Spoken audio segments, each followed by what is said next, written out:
est-ce que comprendre nga. Sénégalais yi dañoo bëgg léegi dund normal.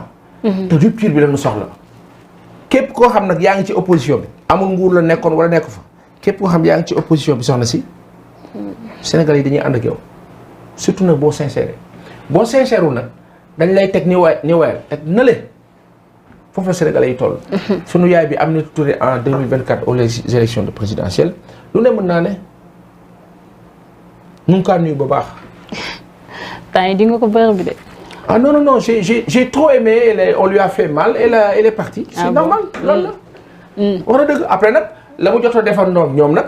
loolu moom Sénégalais yi ñooy jugé te gis nañ ne que ñu si bëri ànduñu si taxawaay bi mais bon après à elle d'assumer léegi nag nit mën ngaa dëkkee 100 années di def lu bon. yàlla roof la baax nga am benn 100 et demi nga. dafa mel ni da ngaa gëmmentu de est-ce que duñ leen café café kay. Passe ñu continuer ba tey waxtaan bi c'est toujours un plaisir recevoir le si plateau bi. waxtaan bi dafay neex.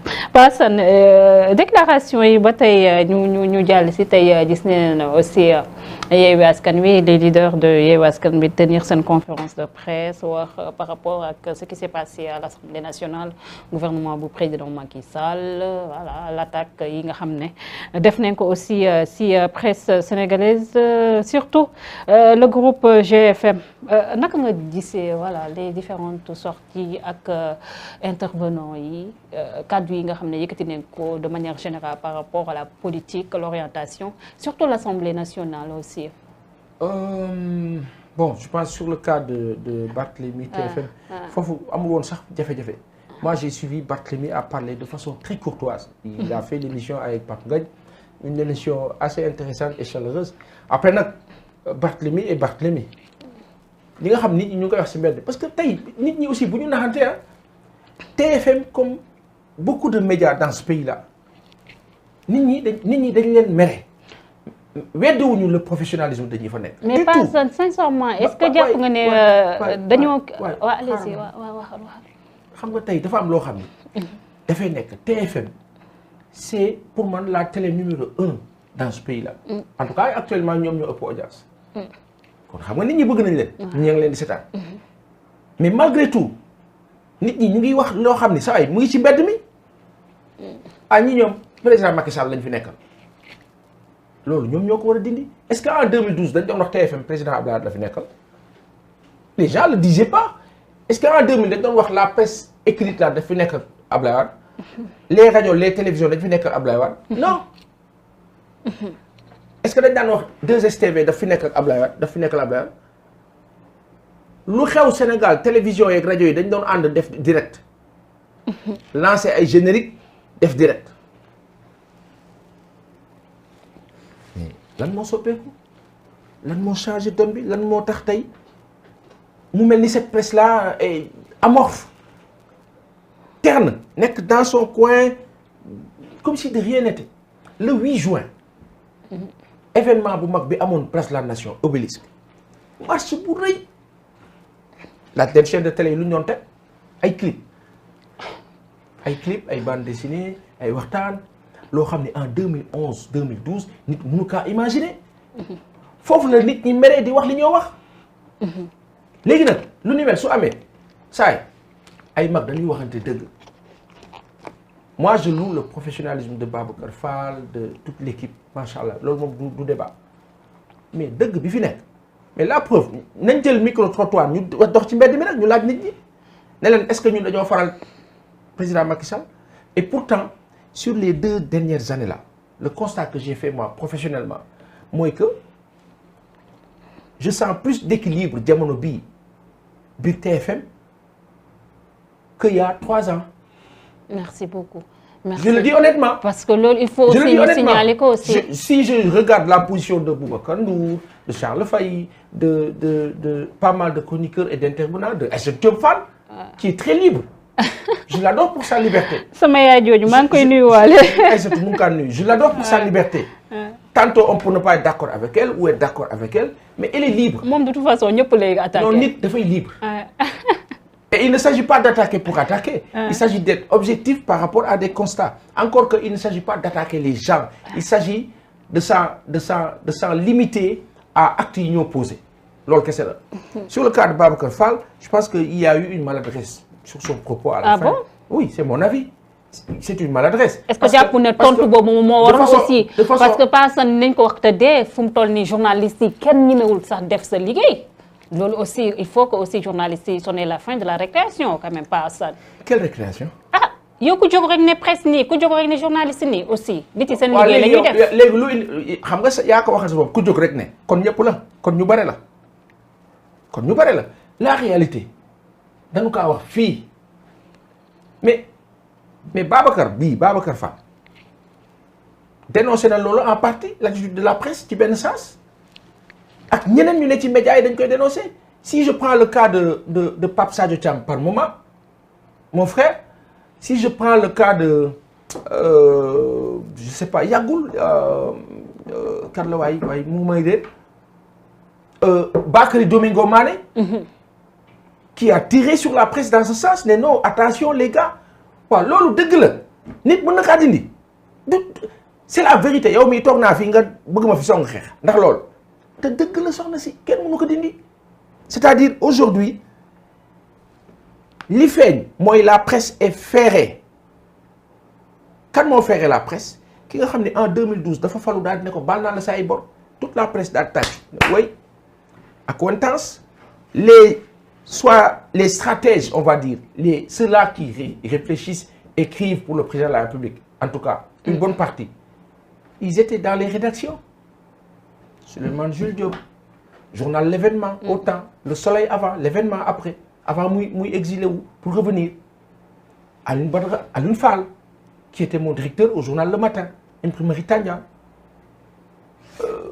Abou Abel Thiam qui était à Walfadjri El Hadj Amidou Kassé qui était notre professeur en communication organisationnelle qui est un émérite journaliste un grand journaliste Abdou Latif Coulibaly notre directeur d'école qui est un grand journaliste mais ñooñu ñëpp ak seen xam-xam somme toute danoo jàng far benn boor boobu ñu far ñu nekk ak seen ay rak yu nekk ci médias yi am contrôle si ñoom ak influence mu jur accointance bu forte vis-à-vis du pouvoir xulil ñuy bayal di gérer di nëbbal di mëppal ba mu teer fii tey population yi am bët nag am ay nopp il faut pas ñu wax comme si nit ñi duñu réfléchir. population bi ñoo am bët wala sax ñenn si politiciens yi ñooy am laalo genre de discours yooyu. y a pas de problème entre acteurs politiques ak la presse du tout. parce que fii fu mu toll nii mënatoo def ça un débat équilibré. dañ naan lan mooy débat équilibré. tëddee njaaxaanaay être dans le factuel être dans le factuel relater carrément les faits tels qu'elles sont. Quels sont les faits? Les faits sont là Pa Assane. Quels sont les faits? bu sujet d'actualité amee bu concerné Pa Assane wala mu concerné keneen si dëkk bi les journalistes lu seen liggéey moo nekk ñu rester dans le factuel bañ a faral ma Demba wala bañ a faral ma Samba. ok léegi je vais donner une illustration. À l'Assemblée nationale on a vu la gendarmerie ci biir. Avant gendarmerie on a vu des députés di xëccoo benn ordre de règlement ñii d'accord ñu ñii d'accorduñu. Mamadou Lamine Diallo tekki jóg taxaw. boroom xam-xam bu mag des Nations Unies à Dakar. joxe solution bi parce que yàgg na biir assemblée ne leen suspension de séance moo war a am ñu def lii ak lii ak lii ak lii ba ko Mamadou Lamine Diallo waxee diir bu ndaw lañ ci teg gendarme yi dugg xam nga lu tax. parce que la Mamadou Diallo waxoon moo doon solution bi sanu yaay bi Aïda Sow Diawara day def suspension de séance woo les deux camps ñu waxtaan ajuster ñëw voter correctement waaye vote ba la nguur gi bëggul woon parce que vote ba c'était risqué boobu fekk na sunu yaay bi Aminata Tall mer boobu arrangé wu leen woon donc diir bu ndaw boobu lu indi ñu dugal ci ay gendarme parce que gendarme yi ba ñuy dugg gendarme non même ma wax déglu ma rek gendarme yi ba ñuy dugg dara xew ba ñu duggee la dara xew parce que ba ñu duggee la ñu buuxanteeg opposants yi bloqué leen ñële dem voté ngeen ne yéen a gañ 84 xaw ma 83. mais c'est de la farce. Le lendemain qu'est-ce que la presse a tiré ou a titré toute la presse écrite ñoom ñëpp àndandoo. mais pas sans loolu la ñu gis. waaw doo ma déglu yow. dama la wax léegi circonstanciellement ay fait gendarmerie bi biir assemblée noonu du woon yoon. lu waroon mën a ñàkk la mais kaka amal la tax mu amal ko parce que xam na ni day ñàkk wala bu ñàkkul itam c'est risqué xulil mu sécuriser wu nañu jëlee ay procuration jox ko ay nit procuration day fekk dara dal la yow dara dal la ngeen dajaloo ñu réunir leen tëj leen paqueté leen yóbbu leen hôtel indi leen jox leen ay këyit ngeen mel ni ay machine situation exceptionnelle mesure exceptionnelle. waaw loolu nag la presse bi waroon dénoncer la presse sénégalaise loolu la waroon dénoncer wu ko mooy indi nit ñi di xool am ay bët gis daal ne mais ñi ils ne sont pas sérieux gendarme ya lañ def ñu def loo leen ko loolu moo doon débat bi pourquoi à ce niveau-là pourquoi ce forcing-là pourquoi des procurations à des gens qui sont là tranquilles qui doivent voter en hauts responsables des députés du peuple et non de quelqu'un ça que la presse devait dire mais la presse était là à dire oui Guy Marius Sagna yéeg ci kaw kii bi Barthélémy xëcc micro bi ak kii orienter les Sénégalais vers ça. loolu aussi cette orientation là nag xulil bokkoon na ci orientation boobu moo yàgg am de 2012 Guy Marius ak Barthélémy li ñu def incidence la il y a la cause tu peux pas dénoncer une incidence une conséquence te doo dénoncer cause bu dara xewee la ko waral la yëngu la ko yëngal la ko ëpp doole il y a eu une grosse farce à l'Assemblée nationale une grosse farce sur les résultats des élections législatives et cette farce ne s'arrête pas de 2012 à maintenant 2014 bi président Macky Sall ñàkkee Dakar dafa mel ni si la gëj am jàmm xeex Khalifa Ababacar Sall xeex rek yow nga quand le Sénégal li ma Samba Tall Sarr doon wax ci suba nous avons donné au président Macky Sall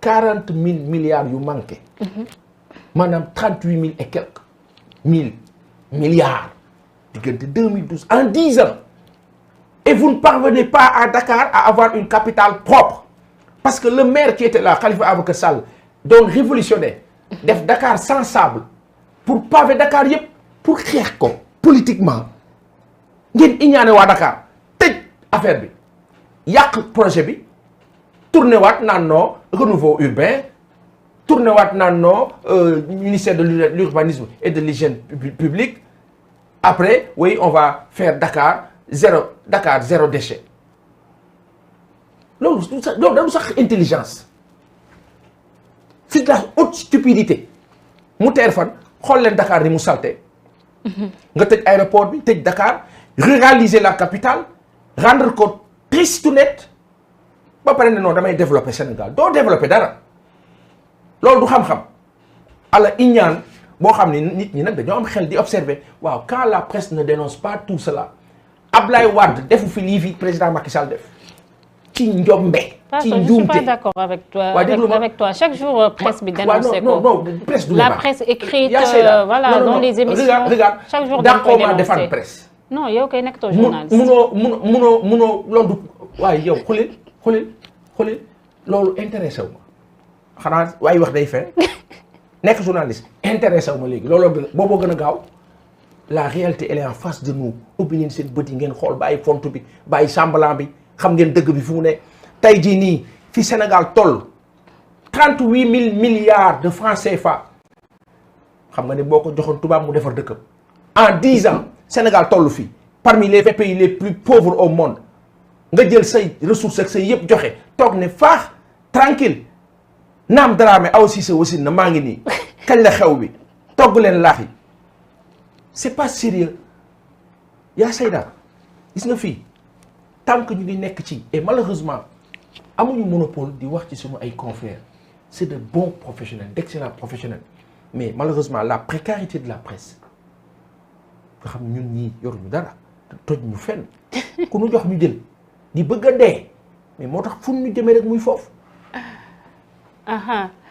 Passane loolu sa gis-gis la waaye man moom je suis pas d'accord par rapport ak li ngay wax surtout par rapport ak li nga xam ne mooy groupe de presse bu mel ni comme GFM finalement est-ce que ñoom nekkul ne Youssou Ndour en tant que tel moom moo leen sonal parce que TFM neen ko wax tëddee wàllum information fu mu toll nii ñoom ñooy équilibré dañuy recevoir ñi nga xam ne moo nekk du parti au pouvoir ak ñi nga xam ne ñooy opposition aussi Passane li TFM di liggéey ci boor boobu benn tel liggéeyu ko. c'est vrai dama lay wax rek te yàlla tax. non c'est loolu Sénégal yi ñuy déglu ça c'est la réalité. dama la ne. TFM opposants yi dañ fay jàll ku dul opposant dafay jàll. mais fii nga xam ni man fan laay waxe dépassé na recevoir opposant ou pas je parle d'orientation d'information ñun dañuy déglu di lire di gis. Il y a beaucoup de leaders d'opinion biñ leen di massacrer wala biñ leen di jàpp wala biñ leen di tuumaal wala biñ leen di taxal wala biñ leen di nangam. Je prendrai l'exemple de Imam Ndao. De fausses informations ont été livrées. Malheureusement, le cas de Imam Ndao, 8 millions et quelques de dollars la ñu fekk këram ak nangam. Kan moo génnee information bi? Journal L'Observateur. Un journal qu'on aime, qu'on connaît parce que on était là ba muy judd. Dégg nga wax bi.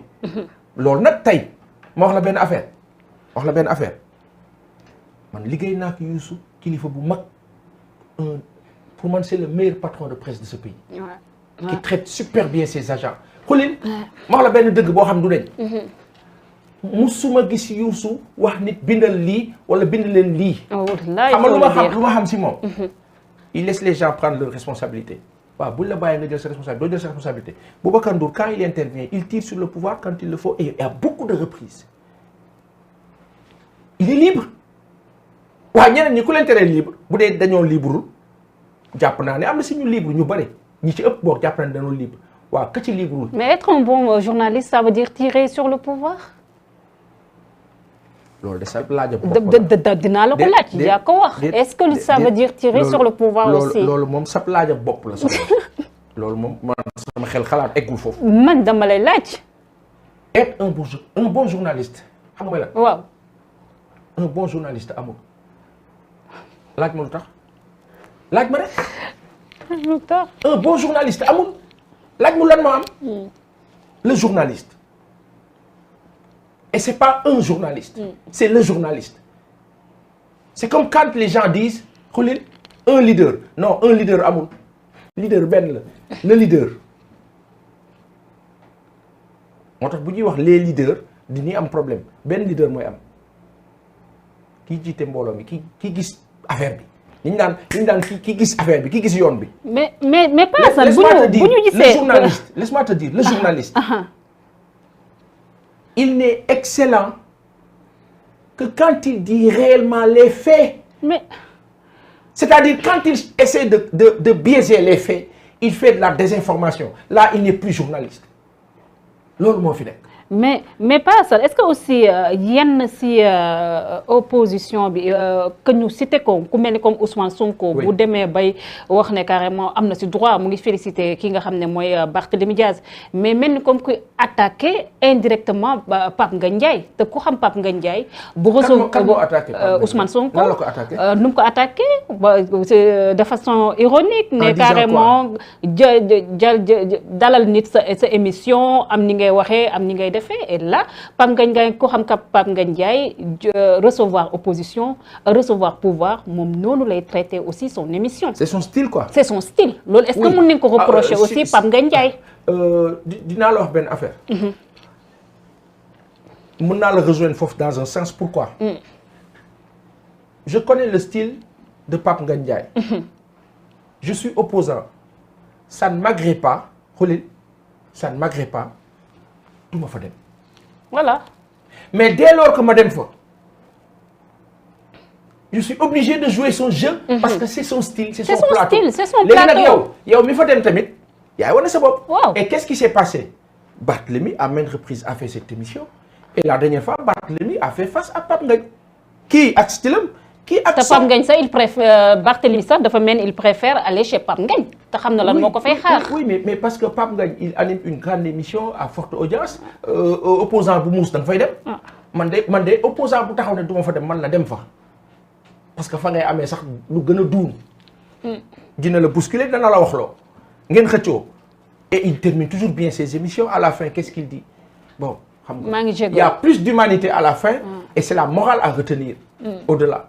léegi nag tey journaliste moom ak seen ay style ak seen ay façon ka si nekk am nga sa façon. ku nekk ak sa façon. moi je me rappelle Abdou Latif Coulibaly à Sud FM. sunu kilifa boobu il était dur. Ouais. Avec son style il était calme certes peut-être Pape Ngagne dina bousculer nii. mais Latif c'était gars yi dañ ko doon ragal sax. parce que mais nag boo amee argument soxna si xuli boo amee argument. style du la sonal da ngay football. C'est son style, c'est son style. da ngay jouer jeu. Chaque journaliste ak nu mais muy le problème émission. le débat justement. ce n'est pas Pape Ngagne. ce n'est pas la télé c'est la presse en général. Voilà. te constat boobu Sénégalais yëpp ñoo ko def. du TFM kese la Sénégalais yi di waxal. TFMO 2STV RTS moom jogget noo jël coupe bi. ñoom bu Sénégal di football nit ñi di leen bàyyi xel. bu Sénégal footballul nit ñi dañuy voilà donc mais damay wax rek ne. te pourtant ak moo mën a rafet. ak moo mën a rafet. C'est vrai. ki si nekk la nga war a def ko rek. ak aqulaay taala ak honnêteté. c'est li garaaw nag mooy sekk ak sénégalais yi di leen tuur lëndëm sénégalais yi moom ku leen tuur lëndëm ñu xam ko. la preuve Boubacar Ndour il fait jàkkaarloo sénégalais yi nga xam ne ñoo ko doon xarab tout au début bi muy commencé mais ñoo koy tàccu tey. parce que dañuy tirer sur le pouvoir rek loolu moo tax. lu tax waaye léegi dañuy tirer ci kon nga war a xam ni sénégalais yi dee nañu bu fekkee ku tirer ci pouvoir bi ñu tàccu la kon sonn nañu. nguur bi nag moo war a seet yàlla am suñu kersa tuuti. te góorgóorlu nguur gi moo war a am suñu kersa tuuti te góorgóorlu bañ a nekk fii. di tontu ay Aminata Touré di ba pare jusqu'à présent ce pouvoir là n'est pas encore conscient de la situation désastreuse bi ñoo dund au Sénégal. C'est-à-dire c'est immonde comme situation. Et nos autorités sont toujours là à parler. ñoom waruñu sax wax quand vous échouez mais da nga war a humble. mais vous échouez pas d'une jaay doole. quand même. Juste rappeler aux internautes yéen a ngi seen émission le rendez-vous de Sénégal 7 et je suis avec Pa Assane Seck ñu amal waxtaan bu am solo par rapport ak tolluwaayum réewam Pa Assane ñu jeexal ak parti bi nga xam ne moom lañ jagleel gouvernement bu bees bi ak premier acte yi nga xam ne le président Macky Sall teg na ko ak premier ministre kii di Amadou Ba ngir rek mun a génne Sénégalais yi si li nga xam ne mooy difficulté seen wàllum dund gi tey ji si palais présidentiel bi rek amal neen ko foofu ndaje ñoom nga xam ne ñi ñooy waay patronat ak ministre bu yor wàllum commerce bi ku bees ki monsieur Fofana ngir rek ñu mun a xool nu ñuy génne Sénégalais yi surtout si nu ñuy jéem a rek écraser prix denrées de première nécessité mu mel ni comme gouvernement de combat bi nga xam ne le président ak nguuram bu bees bi woote neen ko finalement commencé neen ko matérialiser. alors man su ma doon nguur bi. ci wàllu stratégie ak communication. le mot combat du ma ko ci boole. le terme. lu tax baaxul. ñoom nag ñoo xam lu tax. oui dañuy xeex mais yow nan ngay échoué ba agsi fi ne